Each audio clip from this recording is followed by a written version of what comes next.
भक्तगणों, आज वाल्मीकि रामायण अरण्य कांड में आगे श्री राम का विलाप सुनिए और इस चैनल को लाइक करें, सब्सक्राइब जरूर करें। अपनी प्रिय सीता से रहित हो राजकुमार श्री राम शोक और मोह से पीड़ित होने लगे। वे स्वयं तो पीड़ित थे ही, अपने भाई लक्ष्मण को भी विषाद में ढालते हुए पुनः तीव्र शोक में मग्न हो गए। लक्ष्मण शोक के अधीन हो रहे थे। उनसे महान शोक में डूबे हुए श्री राम दुख के साथ रोते हुए गर्म उच्छ्वास लेकर अपने ऊपर पड़े हुए संकट के अनुरूप वचन बोले।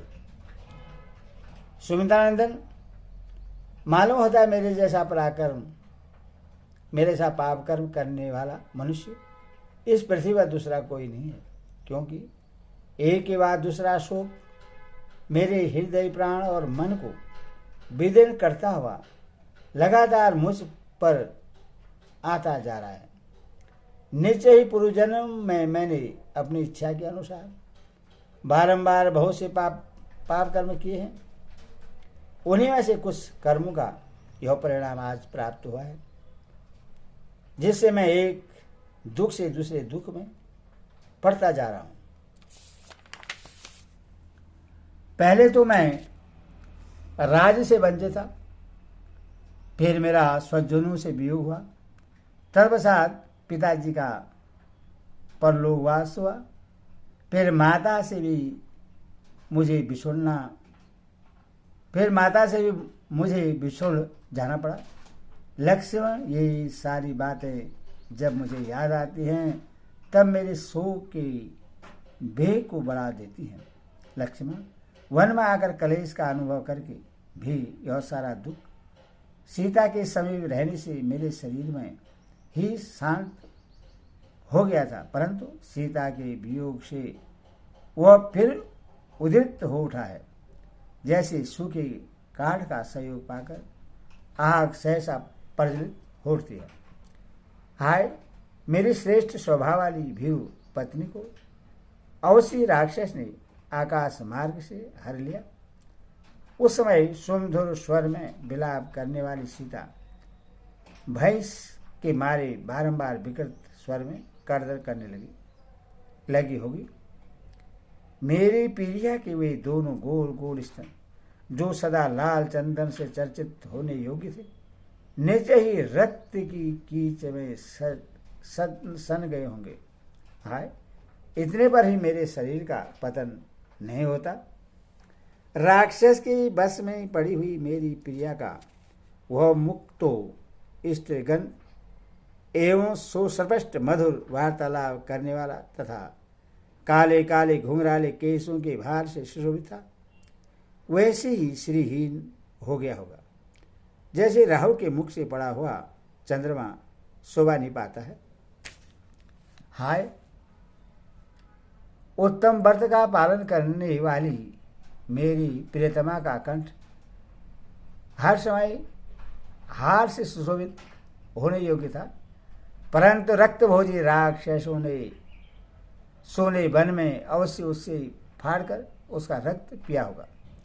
मेरे न रहने के कारण निर्जन वन में राक्षसों ने उससे ले लेकर घसीटा होगा, और विशाल एवं मनोहर नेत्रों वाली वह जानकी अत्यंत दीन भाव से कुर्वी की भांति विलाप करती रही होगी।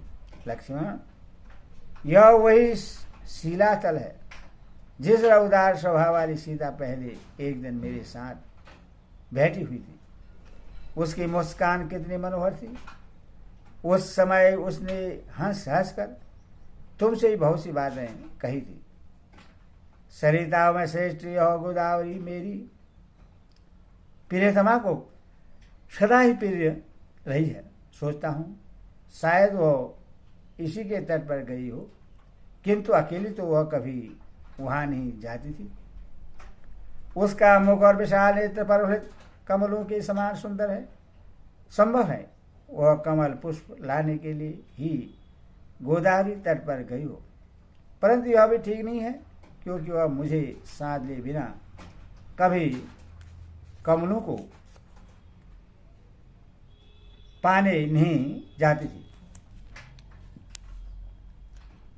हो सकता है वह इस पुष्पित वृक्ष समूह से युक्त और नाना प्रकार के पक्षियों से सेवित वन में भ्रमण के लिए गई हो, परंतु यह भी ठीक नहीं लगता, क्योंकि वह भीरू तो अकेली वन में जाने से बहुत डरती थी।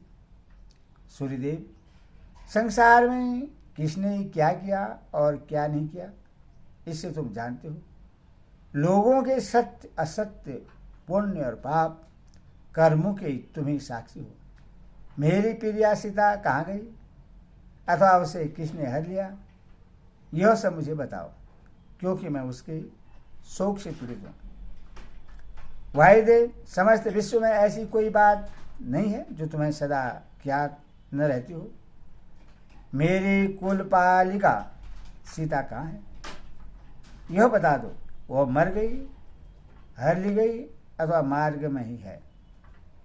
इस प्रकार शोक के अधीन होकर जब श्री रामचंद्र जी शंका शून्य हो विलाप करने लगे, तब उनकी ऐसी अवस्था देख न्यायोचित मार्ग पर स्थित रहने वाले उदारचित सुमित्रा कुमार लक्ष्मण ने उनसे यह समयोचित बात कही। आर्य, आप शोक छोड़कर धैर्य धारण करें, सीता की खोज के लिए मन में उत्साह रखें, क्योंकि उत्साही मनुष्य जगत में अत्यंत दुष्कर कार्य आ पड़ने पर भी कभी दुखी नहीं होते हैं। बड़े हुए पुरुषार्थ वाले सुमित्रा कुमार लक्ष्मण जब इस प्रकार की बातें कह रहे थे, उस समय रघुकुल की वृद्धि करने वाले श्री राम ने आर्त होकर उनके कथन के औचित्य पर कोई ध्यान नहीं दिया, उन्हें धैर्य छोड़ दिया और वे पुनः महान दुख में पड़ गए। इस प्रकार वाल्मीकि आर्ष रामायण आदि काव्य अरण्यकांड में 63 सर्ग पूरा हुआ। बोलो सियावर रामचंद्र की जय।